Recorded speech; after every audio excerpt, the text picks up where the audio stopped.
আজকে ক্লাস 10-এর আলো চ্যাপ্টারের একটি অংশ দৃষ্টির ত্রুটি এবং তার প্রতিকার নিয়ে আলোচনা করব।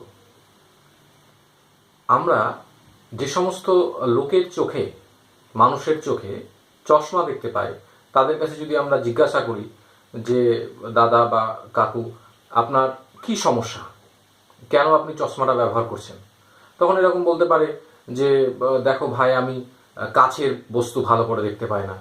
আবার কেউ বলবে যে আমি কাছেরটা ভালো দেখতে পাই কিন্তু দূরের বস্তু ভালো করে দেখতে পাই না।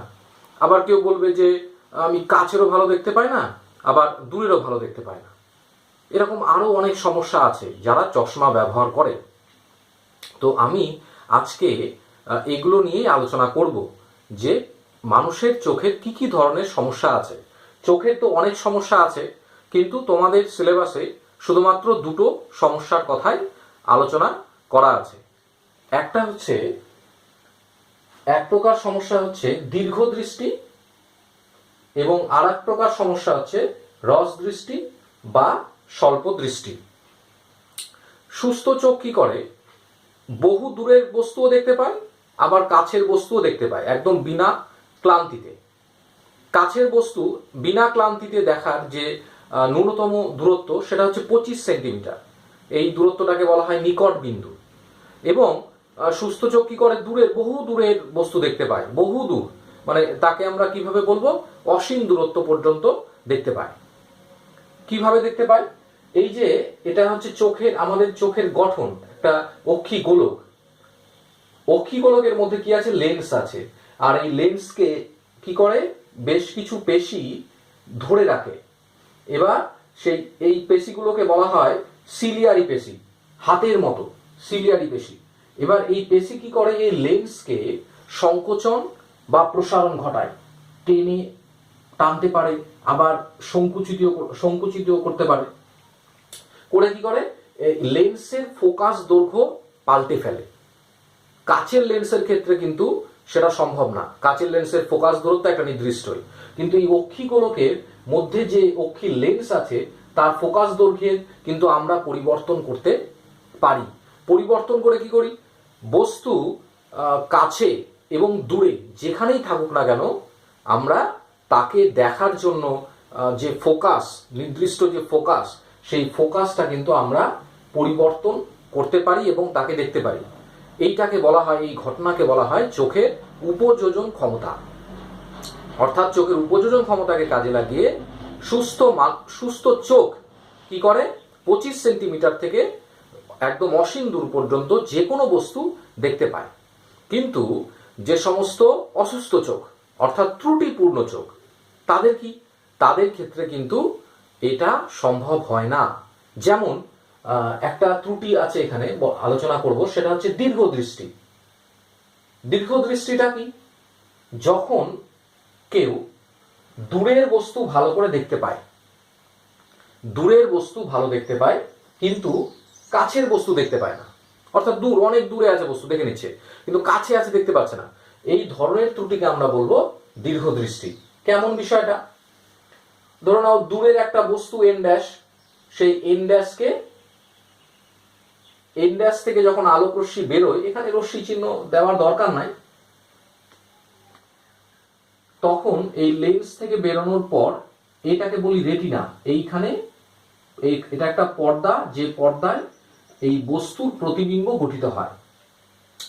তাহলে আলোক রশ্মি এখান থেকে বেরোচ্ছে, লেন্স কি করছে, এটা উত্তল লেন্স কি করে, অক্ষি লেন্স, উত্তল লেন্স কি করেছে, আলোক রশ্মিকে অভিসারী করে, অর্থাৎ মিলিয়ে রেটিনায় প্রতিবিম্ব গঠন করেছে দূরের বস্তুর। কিন্তু কাছের বস্তু কি হয়েছে, যে বস্তু কাছে, এখানে ধরো নাও কিছু একটা আছে, এবার চোখ দেখতে চায়, তাহলে কাছ থেকে আলোক রশ্মি বেরিয়েছে, দূরেরটা পড়ে গেল, কিন্তু কাছেরটা কিন্তু আর এই রেটিনায় মিলল না, তারা রেটিনা থেকে দূরে যে মিলল। অর্থাৎ রেটিনায় যদি না মেলে তাহলে কিন্তু সুস্পষ্ট প্রতিবিম্ব গঠিত হবে না। অর্থাৎ এইখানে মেলেনি, তার মানে এই বস্তুটার একটা আবছা প্রতিবিম্ব বোঝা যাবে, এই চোখ কিন্তু বুঝতে পারবে। এই প্রকার ত্রুটিকে আমরা কি বলবো, দীর্ঘদৃষ্টি। তাহলে কি বুঝতে পেরেছি, কেন হলো, কারণ এই যে অক্ষি গোলক এর যে ব্যাস, এই লেন্সের একটা তো ফোকাস দৈর্ঘ্য আছে, এই ব্যাসটা কি হয়ে গেছে, ছোট হয়ে গেছে। আর এই যে ফোকাসটা কি হয়েছে, এই লেন্সের ফোকাসটা বড় হয়ে গেছে, যার জন্য এই ফোকাসটা বড়। অক্ষি গোলকের থেকে যদি সমান হয়ে যেত তাহলে কিন্তু এটা, যদি এই ফোকাস এবং অক্ষি গোলকের ব্যাসটা প্রায় যদি সমান হয়ে যেত তাহলে কিন্তু রেটিনায় প্রতিবিম্ব গঠিত হতো। অর্থাৎ কারণ কি, চক্ষু লেন্সের ফোকাস দূরত্ব অক্ষি গোলকের ব্যাসের চেয়ে বড় হয়ে গেছে, তার ফলে এই ধরনের ত্রুটি দেখা যাচ্ছে। তাহলে এর প্রতিকার কি, কি করতে হবে? প্রতিকার কি, যদি এখানে না মিলে যদি আগে একটু মিলতো তাহলে হয়ে যেত। আগে একটু মিলতো মানে কি, আলোক রশ্মি আরো তাড়াতাড়ি বা আরো একটু বেশি অভিসারী করতে হবে, অর্থাৎ আরো একটু আগে মেলাতে হবে। অভিসারী অর্থাৎ অভিসারী করে কে, কোন লেন্স অভিসারী করে? আমরা জানি উত্তল লেন্স অভিসারী করে আলোক রশ্মি গুচ্ছকে। অর্থাৎ আমরা যদি এইখানে চোখের সামনে এই লেন্সটা পারছে না, যার জন্য এর সাপোর্টিং আরো একটা যদি, অর্থাৎ চোখের ভেতরে লেন্স তো আছেই, আমরা বাইরে থেকে একটা কাচের, এখন অনেক ধরনের লেন্স বেরিয়েছে, যাই হোক, এই বাইরে থেকে যদি একটা এক্সট্রা উত্তল লেন্স ব্যবহার করি, এই লেন্স কি করবে, আলোক রশ্মিকে কিন্তু আরো বেশি অভিসারী করে উপযুক্ত ফোকাস দৈর্ঘ্যেরই করব, তার ফলে এই জায়গাটাতে প্রতিবিম্ব কিন্তু এখন গঠন করিয়ে দেবে। ব্যাস, তাহলে হয়ে গেল। তাহলে প্রতিকারে কি, প্রতিকারে আমাদের চাই উপযুক্ত ফোকাস দৈর্ঘ্যে একটা উত্তল লেন্স। আচ্ছা, এখানে একটু মনে রাখবা প্রত্যেকে, দীর্ঘদৃষ্টি নাম, নাম যেটা সেটা ভালো, এটা মনে রাখবা, সংজ্ঞা দেওয়ার সময় না হলে ভুল হয়ে যায় অনেক সময়। নাম দীর্ঘদৃষ্টি, তাহলে দীর্ঘটা ভালো মানে ওর দূরের দৃষ্টি ভালো, কাছের দৃষ্টিটা খারাপ, এরকম মনে রাখবা। দীর্ঘদৃষ্টি ত্রুটি, তার মানে তোমাদের মনে হতে পারে দীর্ঘ দৃষ্টি ত্রুটি তো তাহলে দূরেরটাই মনে হয় ভালো দেখতে পায় না, না, এটা কিন্তু একটু অন্যরকম। দীর্ঘদৃষ্টি মানে এ জানা সেটাই ভালো, অর্থাৎ দূরের ভালো, কাছের খারাপ। দূরের ভালো, দূরের দেখতে পায়, কাছেরটা দেখতে পায় না। তাহলে হ্রস্ব দৃষ্টি বা স্বল্প দৃষ্টি কি? স্বল্প অর্থাৎ কাছে, হ্রস্ব অর্থাৎ কাছে, তার মানে এর কাছেরটা ভালো আর এর দূরেরটা খারাপ। অর্থাৎ কাছের বস্তু দেখতে পাচ্ছে কিন্তু দূরের কোনো লেখা, দূরে একটা সাইনবোর্ড আছে, সেই সাইনবোর্ডে ধরো নাও কোনো কিছু একটা লেখা আছে নিচে একটু ছোট ছোট করে, সেই লেখাগুলো অন্যে পড়তে পারছে কিন্তু ও দেখছে নিজে পড়তে পারছে না, তখন সেই ত্রুটিপূর্ণ চোখকে আমরা বলবো হ্রস্ব দৃষ্টি বা স্বল্প দৃষ্টি।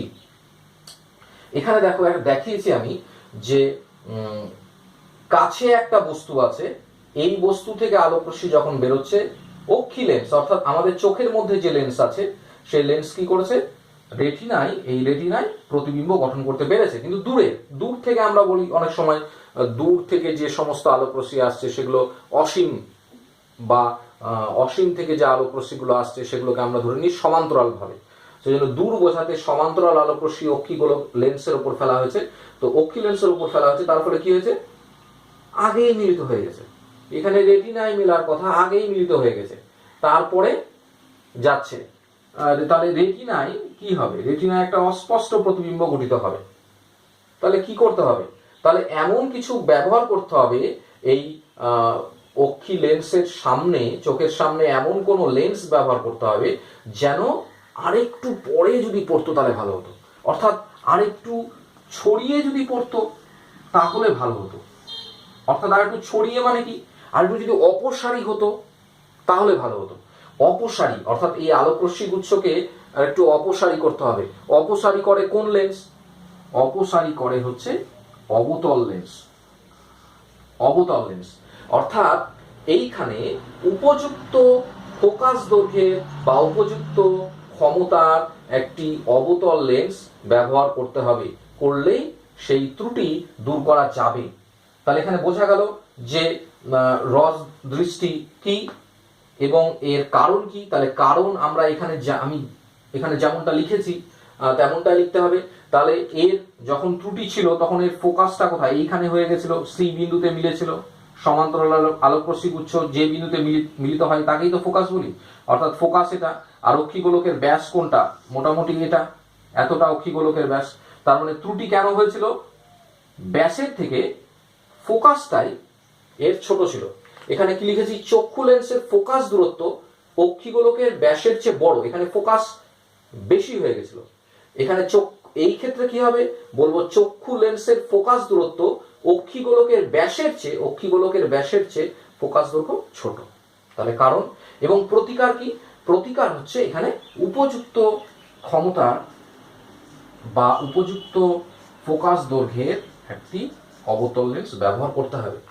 আচ্ছা, এরপরে বলে রাখি যে আরো তো আমি বললাম, আলোচনা করলাম যে আরো অনেক ধরনের সমস্যা আছে, কিন্তু তোমাদের এইখানে এই সিলেবাসে জানলে জানতেই পারো, কিন্তু এখানে না পড়লে চলবে। আচ্ছা, এরপরে আমি আসি আরো একটি আলোচনা, সেটা হচ্ছে আলোর বিচ্ছুরণ।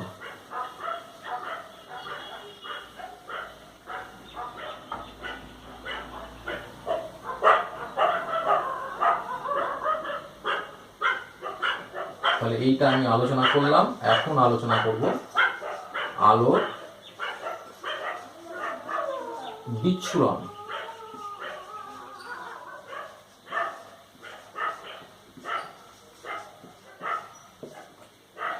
আচ্ছা, আলোর বিচ্ছুরণ কি?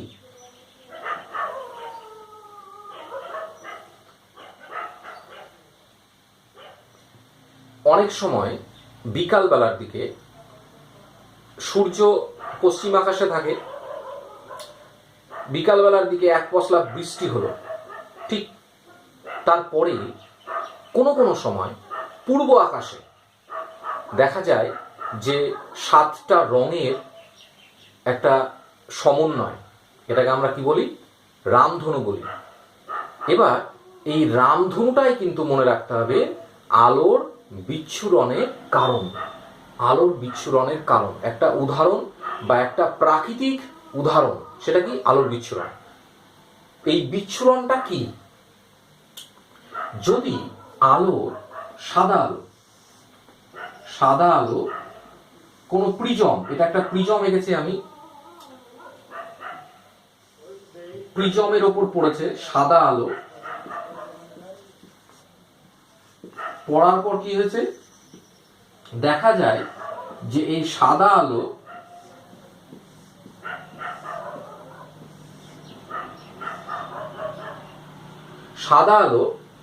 প্রিজমের মতো কোনো স্বচ্ছ সমসত্ব মাধ্যমের ওপর যদি পড়ে, তাহলে এই সাদা আলো 1 2 3 4 5 6 7 এই 7টা বর্ণে ভেঙে যায়।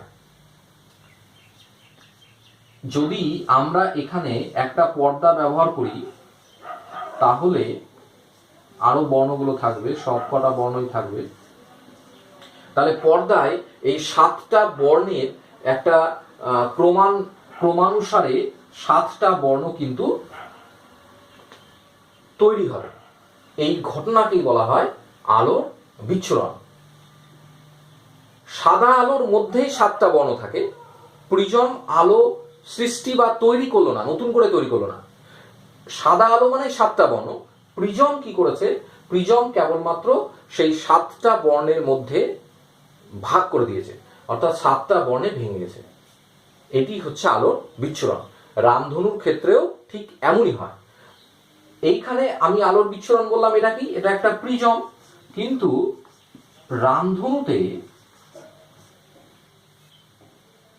সেখানে এই প্রিজমের ভূমিকায় থাকে কে?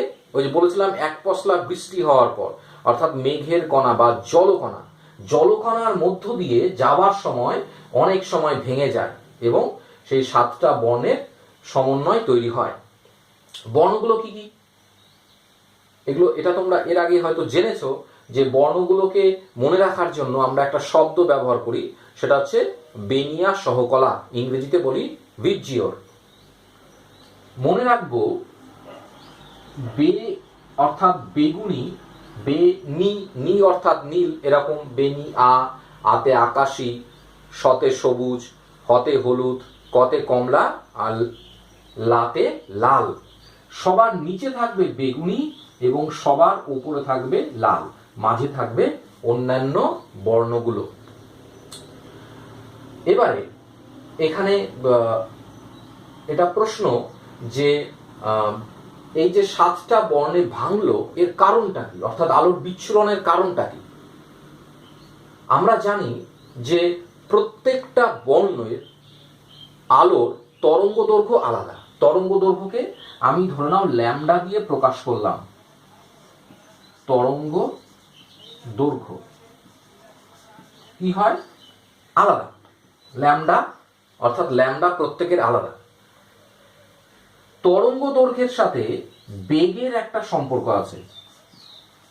বেগ ভি সমান সমান হচ্ছে এন ল্যামডা। এন সেই তরঙ্গের কম্পাঙ্ক আর ল্যামডাটা হচ্ছে তরঙ্গ দৈর্ঘ্য। প্রতিসরাঙ্কের সাথে মাধ্যমের প্রতিসরাঙ্ক তার সাথে বেগের একটা সম্পর্ক আছে।